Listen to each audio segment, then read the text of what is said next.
Hello, Assalamu alaikum.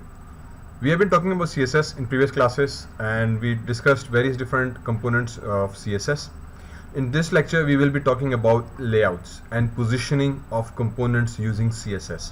CSS position is a very crucial topic that allows us to understand how each component is positioned on your web page using CSS. This is Dr. Shan Bhatti. If you are here for the first time, don't forget to subscribe my channel so that you follow and get updates on all the latest videos. So let's begin. Now, CSS layouts and positions are very essential component within CSS that allows us to understand how each component are organized and placed, or in other words positioned on a screen. Okay, so they allow us to control the position of each component. In order to position that, basically there are five major ways to do that. Okay, first being static, which is basically by default. All the components within our CSS are by default positioned as static, means they would appear as they are within our code. Okay, so wherever we have written them in, or whatever sequence we have written them in the code, they would appear with that particular sequence, and they would not be altered with respect to top, left, bottom, right values. Okay, so they would appear just in a normal order.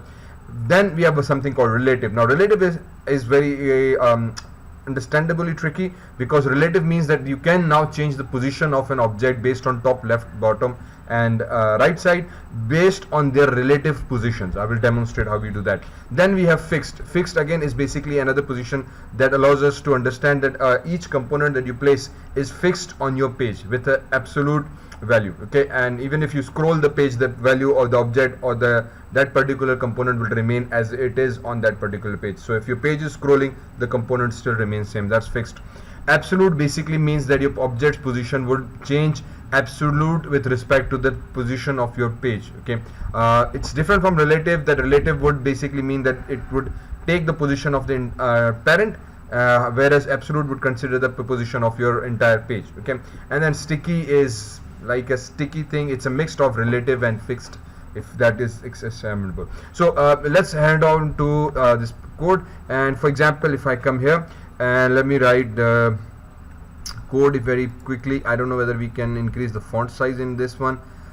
Themes toggle, increase font size. I found it. Control plus plus. So control plus plus plus plus. Hopefully this should be more readable. HTML and backslash HTML. Okay, so we write an HTML page. Just going to Control S and let me save it somewhere in the drive so we can access it later on. Okay, I think CSS, let me just drop it into here we go. Okay, CSS Positions. Okay, so this becomes my HTML page. Hopefully, sorry, I didn't file save as. I think the format was not given HTML. Okay, my mistake. So let me go back. So now we have saved it as CSS Positions.html, and hopefully this would now recognize this as an HTML page. Okay, so we have a head tag. We specify head tag and obviously close tag. I can give a title. For now, I just leave it blank. Let me go back here and give a body tag. So we start body backslash body is closed. Okay, and now within this, let me write h1 heading 1 CSS Positions tutorials. Okay, and now we come back here, and for example I give a div tag. Okay, so a div, and let me close and open that div, and within this div, for example, okay, PO positions, yeah, whatever we can do is, for example, main frame. Okay, and then within this main frame, let me create another div, and this can be, for example, frame 1, and then I can come here and write another div.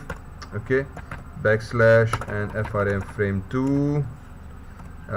Let's add one more, frame 3.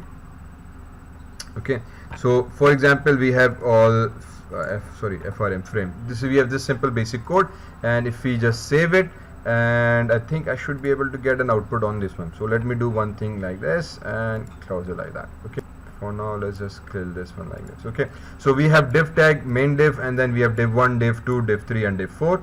Now what basically we need to do is we need to work with CSS. So what I do is I create a new file, and I can drop this file in the right panel actually, and I can write the CSS here.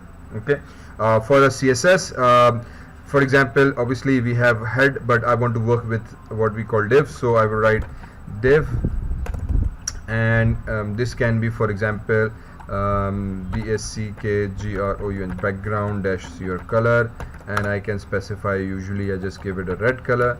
This should work fine. Give it a Control S, and I can go back into the code where I have written web systems, not here, sorry, where I had saved my folder, and come back here, and I can say CSS STYLE style 2 dot CSS, and let me just save that. Okay, so now what I have again done is I've saved this CSS in the same folder as my HTML file. Okay, so do remember you keep your files in the relative path in same folders so that you don't have any problem with that. I can come back here, and I think I can decrease the font size a little bit so it's more readable. So I have a div tag available, and I save these things as well. So once we have these saved, we come back here, hit a refresh, and actually it should have refreshed automatically, but there's no output. The one reason it's no output is that because this is a CSS style and I'm using an external CSS, whereas when we come into our HTML code, there is no linking with it.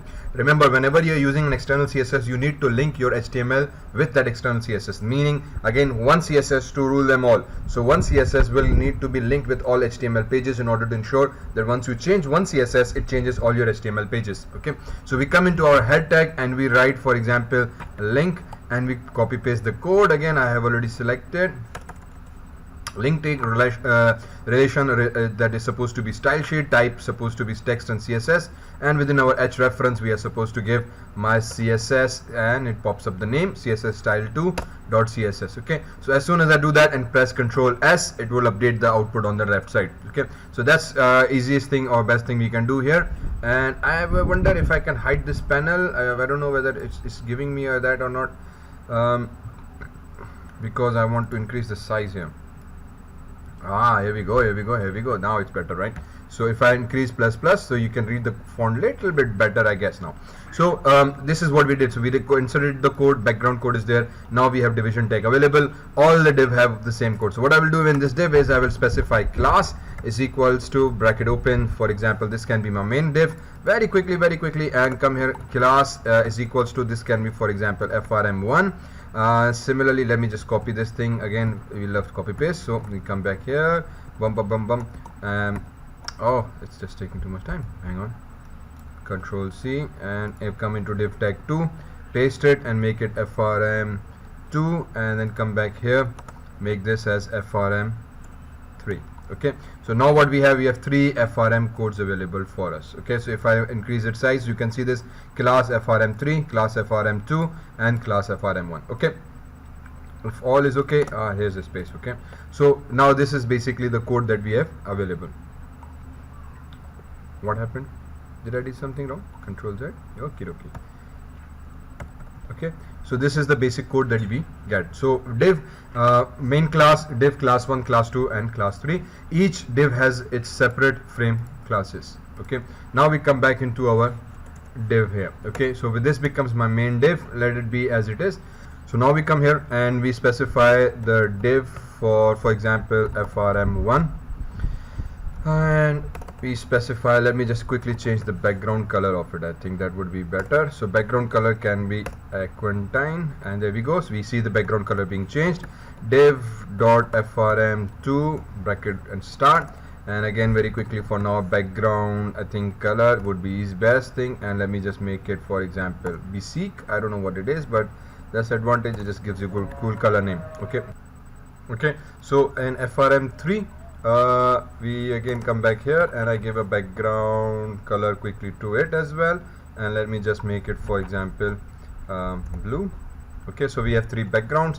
I go back into my div1, and what I will do here is let me make it main, and in background I will just make it border border I guess is equal to, can be 5 pixels, it can be solid, and it can be, for example, black, BLACK black. Let me do that. Okay, semicolon. So now we have these 4 divs available. Okay, and as you can see this output, we have main frame, we have frame 1, frame 2, frame 3, all within one thing. So now by default all of them are static. The position of these frames are static, they are already set as static. As I said, every component in HTML by default has a static position. So that's why we press frame 1. So we have frame, main frame. Within main frame we have div 1, div 2 and div 3.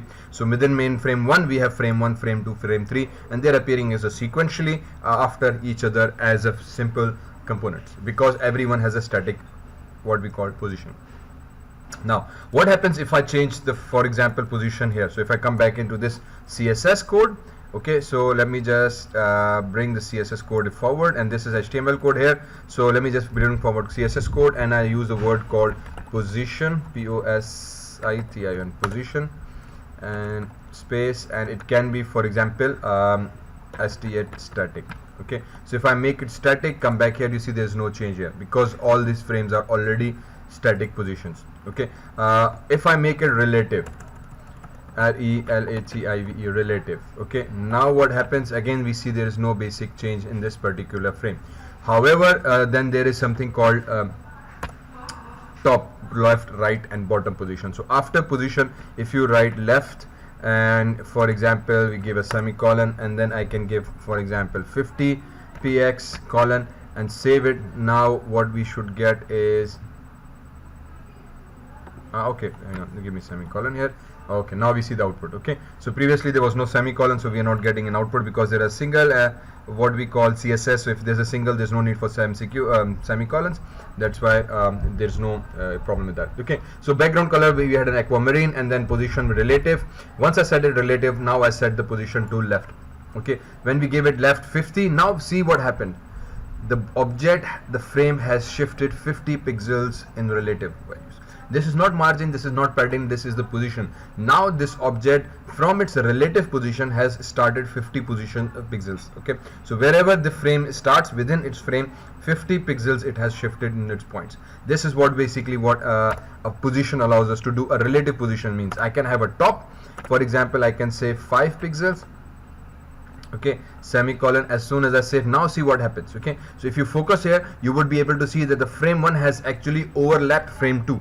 Okay, in fact let me just make it 10 so we can see it more better. So now you see it's more better, and let me reduce this like 30, and now you see this, that frame 1 is overlapping frame 2. This is what a relative position means, that you can control the position of an object within your position of a tag within your HTML using CSS. Static, by default everyone is static, so they just appear after one and after another, so this is a default thing, so we don't have to worry about that. But the where more interest and control comes when you start using relative positioning or other types of positioning systems for that matter. Relative means that the object's position now is relative to its parent. So my parent is my main div, so with respect to this main div, wherever this main div starts, from after that it will calculate and organize its positions relative to that particular point. Okay, so for example I have specified left, so it is now left here. I specified top, it's specified top here. For example I can even say top is equal to 0%. Okay, control S, now it basically means that it starts again from 0 point. Okay, 0 means that wherever the frame 1 ends or frame 1 block stands, then it will always start at the 0 point. Okay, so this basically is what we call a relative position, means that object will always be relative to your values. After that we have next position, which we basically refer to as fixed, or let me talk about absolute first, then let me come to a fixed. Okay, so when we go into absolute, what absolute means is that, so for example if we come back here and change the position to absolute, ABSOLUTE, absolute, now this position is absolute to left 30 and top 20. So you can see this, that it has shifted to top 20%, 0%, and left is 30 pixels wide. Now it's not concerned where my parent actually started. In relative, previously it was considering the parent, that this is my parent, within my parent I have to be moving, so it will calculate the position with respect to parent, then my parent starts here, now from that parent where my relative position is. But if you specify it absolute, now that parent is irrelevant, it will now consider your page as your parent. in other words. Now it will calculate the position with respect to parent. Then because it is absolute means your page always stays here. So for example, if I scroll this page, and to do that, let me come into my main div and give it HEIGHT height. I think can be, for example, 300 vertical height. Okay, so it should give me a scrollable area. Now height, this is again a div tag. I've specified height, but when you give a vertical height means the vertical height is basically being considered, and now I have automatically a large size, so I can scroll. So if I scroll it, see this, the page starts from frame 1, and now if I scroll back, it's just going away. Okay, but it always starts at this particular point. Similarly, if I come back here and if I make, for example, instead of top, let me make it right is equal to 0, and then just save it. Now you would see that your frame 1 basically starts from your right and stays 0% at this particular point. So it doesn't really matter, your frame 2 just shifts, it just come at absolute position wherever it is. Okay, similarly we can also say that it should be right in terms of I don't know how we can say even top or bottom we can make it as well. So BOTT bottom is equal to 0%, sorry, bottom colon 0% semicolon, save it. Now you would find your frame is at the bottom, and if you scroll it, it will just scroll away and just at the particular bottom visible area, right? So whatever the visible area of your page is, it becomes visible area. So absolute basically calculates your page dimension, and based on that page dimension we calculate the size of your page. So it can be left 30 or for example left 100. So if I move it 100, it can be for example 50% as well. So I can say 50%, which means that my the frame should be approximately 50% at the center of the page. And then I can also make it, for example, bottom should be like also 50%, so it will approximately come at the middle, but obviously it will be scrollable. Okay, so this is what absolute basically means. Then and from absolute we change it to fixed. Okay, that's the third type of I think fourth type. Once you make it fixed, now basically what it means that your frame or that object is always fixed. Okay, so no matter what you do, no matter how much scrolling you do, see this, it's always at the fixed point. So it can be, for example, from bottom or even from top. If I make it top 50% or top 10%, so now it's always there. As soon as I scroll the frame, that particular div is always visible there. So that's what basically positioning allows us to understand and control the object's positioning with respect to top, left, bottom, right as well. So we specify a position parameter, whether it's fixed or relative or absolute, and then we control its actual position using the top, left, right, bottom, these 4 parameters. Okay, static is by default, and static has no effect with respect to left, top, bottom, right. So no matter what you do with left, top, bottom, right with static, it won't change. So fixed basically means your position of your frame is always fixed. So maybe you have a logo or an image or chat feature that you always want to be there, and you don't want to scroll away and as a pop-up or as a message, and it should be there. You use it for fixed that way, so that even if user scrolls, that message appears until he closes that particular frame or iframe in other words. Okay, so it's always there. Other than fixed, we have finally called a sticky. Now sticky is a combination of relative and fixed. Okay, so if I come back here and I use sticky and semicolon, now what happens, see this frame 1 jumped back to its original position.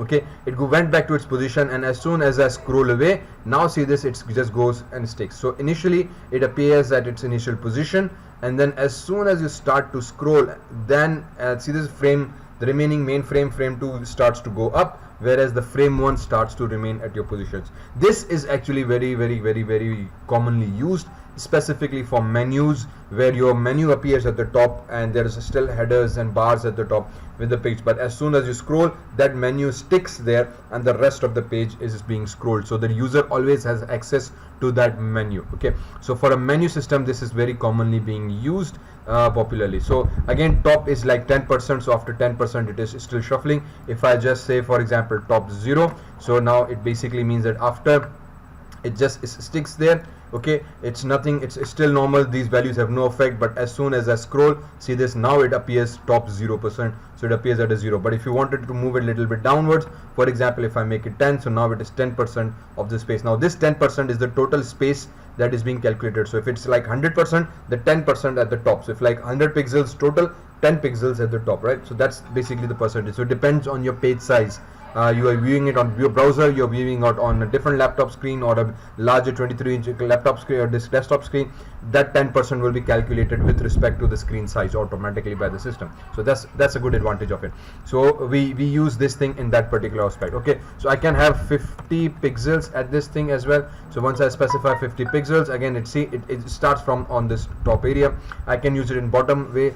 I think this 50 pixels has no effect on it, so I don't know why. Maybe it doesn't really have it, but usually sticky means that it starts from its original position and then it sticks regardless of the page that you are basically moving. So if I delete this, I think the left was not having any effect.